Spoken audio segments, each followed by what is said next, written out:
Theologischer Schwerpunkt. Aufs inhaltliche Maximum reduzieren.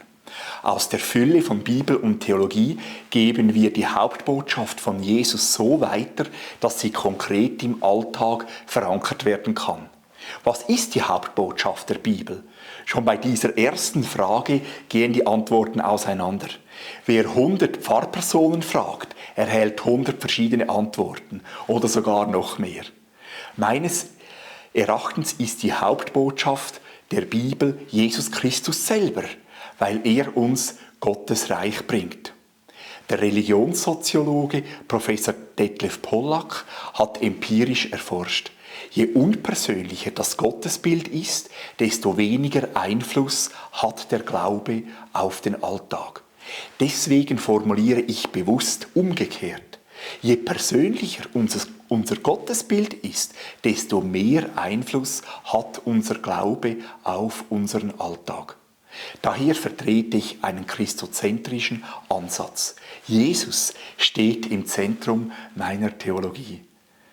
Mein Ziel sehe ich darin, möglichst viele Menschen darauf aufmerksam zu machen, dass Jesus zu uns spricht durch die Bibel und auf andere Arten und wir ihm im Gebet antworten können. Beim Prägen von Kunst und Kultur habe ich bisher weniger Erfahrungen gesammelt, aber auch dies ist ein wichtiger Punkt, den Glauben im Alltag zu verankern. Hans-Jürgen Abromeit, ein deutscher Bischof, kam zu einem ähnlichen Schluss wie Detlef Pollack. Nur wer Erfahrungen mit Gott und seinen Leuten macht, wird bereit sein, Kirchenmitglied zu werden. Wir ermöglichen konkrete Alltagserfahrungen im Glauben. Meine erste These ist bewusst ein Paradox.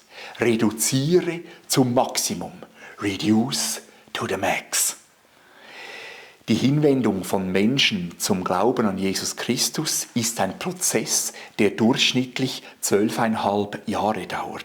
Diese Erkenntnis von Professor Michael Herbst und Team hat mich sehr entlastet und gleichzeitig auch ermutigt.